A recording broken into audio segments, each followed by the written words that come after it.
दोपहर के 2 बजे थे। शिवानी ने आज का हिंदी अखबार उठाया और सोफे पर बैठकर खबरों पर सरसरी नज़र दौड़ाने लगी। हत्या, लूटमार, चोरी, ठगी और हादसों की खबरें थीं। जनपद में ही बलात्कार की 2 खबरें थीं। एक 10 साला बच्ची से पड़ोस के एक लड़के ने किया बलात्कार और दूसरी 15 साला लड़की से स्कूल के ही एक टीचर ने किया बलात्कार। पता नहीं क्या हो रहा है, इतने अपराध क्यों बढ़ रहे हैं, कहीं भी सिक्योरिटी नहीं रही। अपराधियों को पुलिस, कानून व जेल का जरा भी डर नहीं रहा। बलात्कार की खबरें पढ़कर शिवानी मन ही मन गुस्सा हो गई। यह कैसा समय आ गया है कि किसी भी उम्र की औरत या बच्ची महफूज नहीं है। बच्चियों से भी बलात्कार। इन बलात्कारियों को ऐसी सज़ा मिलनी चाहिए जो ये भविष्य में ऐसे घिनौने अपराध करने के काबिल ही न रहें। शिवानी की नज़र दीवार पर लगी घड़ी पर पड़ी। दोपहर के 2:30 बज रहे थे। अभी तक मोनिका स्कूल से नहीं लौटी थी। स्कूल से 1:30 बजे छुट्टी होती है। आधा घंटा घर लौटने में लगता है। अब तक तो मोनिका को घर आ जाना चाहिए था। शिवानी के पति कमलकांत एक प्राइवेट कंपनी में असिस्टेंट मैनेजर थे। उनकी 8 साला इकलौती प्यारी सी बेटी मोनिका शहर के एक मशहूर इंग्लिश मीडियम स्कूल में तीसरी क्लास में पढ़ रही थी। पढ़ने में होशियार मोनिका बातें भी बहुत प्यारी प्यारी करती थी। शादी के बाद कमलकांत ने शिवानी से कहा था, देखो शिवानी, हमें अपने घर में केवल एक ही बच्चा चाहिए। हम उसी को अच्छी तरह पाल लें, अच्छी तालीम दिला दें, चाहे वह लड़का हो या लड़की, यही गनीमत होगी। उसके बाद हमें दूसरे बच्चे की चाह नहीं करनी है। शिवानी भी पति के इस विचार से सहमत हो गई थी। वह खुद MA B.Ed थी, पर बेटी के लिए उसने नौकरी करना ठीक न समझा और एक घरेलू औरत बनकर रह गई।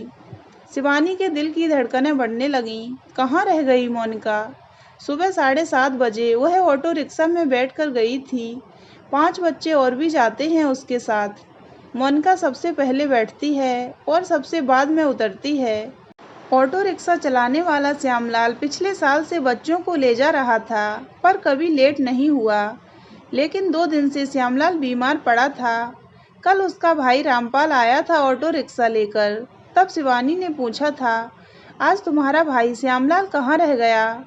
उसे 3 दिन से बुखार है, उसने ही मुझे भेजा है, रामपाल ने कहा था। पहले भी 2-3 बार रामपाल ही बच्चों को लेकर गया और छोड़कर गया था। वह भी शहर में ऑटो रिक्शा चलाता था। आज शिवानी को खुद पर गुस्सा आ रहा था।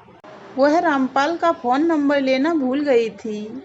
फ़ोन नंबर लेना न तो कल ध्यान रहा और न ही आज। अगर उसके पास रामपाल का नंबर होता तो पता चल जाता कि देर क्यों हो रही है। पता नहीं वह पढ़ी लिखी समझदार होते हुए भी ऐसी बेवकूफ़ी क्यों कर गई। शिवानी के मन में एक डर समा गया और वह सिहर उठी। उसका रोम रोम कांप उठा। दिल की धड़कनें मानो कम होती जा रही थीं। उसने धड़कते दिल से श्यामलाल का नंबर मिलाया। हेलो, नमस्कार मैडम, उधर से श्यामलाल की आवाज़ सुनाई दी। नमस्कार, तुम्हारा भाई रामपाल अभी तक मोनिका को लेकर घर नहीं आया। 2:45 बज रहे हैं, पता नहीं कहाँ रह गया वह। मेरे पास तो रामपाल का नंबर भी नहीं है। इतनी देर तो नहीं होनी चाहिए थी। स्कूल से घर तक आधे घंटे से भी कम का रास्ता है। मैंने उसका फ़ोन मिलाया तो फ़ोन नहीं लग रहा है।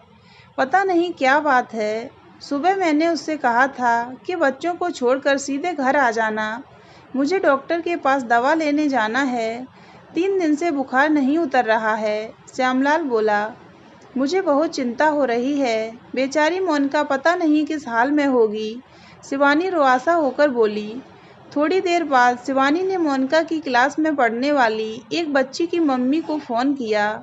हेलो, मैं शिवानी बोल रही हूँ। कहिए शिवानी जी, कैसी हैं आप? उधर से एक औरत की मिठास भरी आवाज़ सुनाई दी। क्या आपकी बेटी मुनमुन स्कूल से आ गई है? हाँ, वह तो 2 बजे से पहले ही आ गई थी। क्यों, क्या बात हुई? हमारी मोनिका अभी तक घर नहीं आई है। यह क्या कह रही हैं आप? 1 घंटा होने को है। आखिर कहाँ रह गई वह?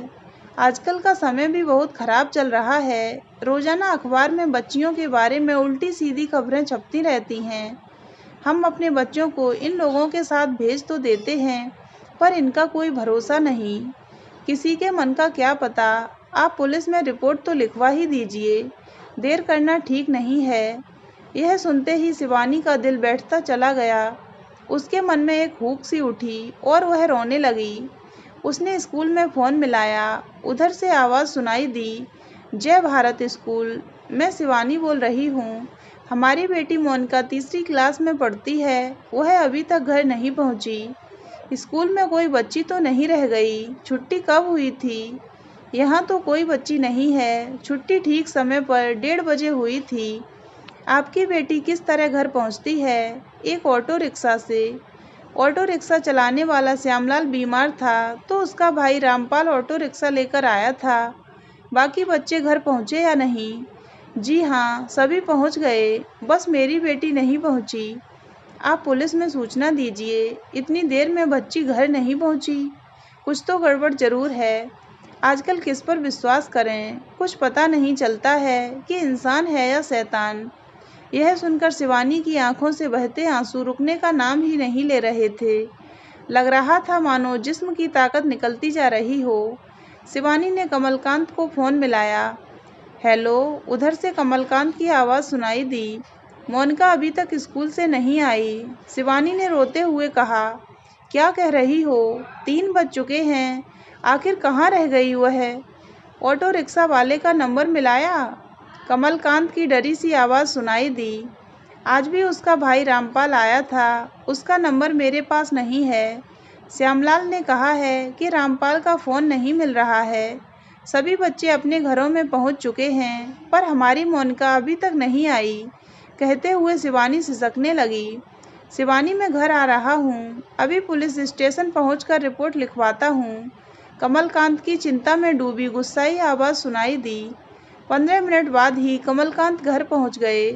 शिवानी सोफे पर कटे पेड़ की तरह गिरी हुई सिसक रही थी।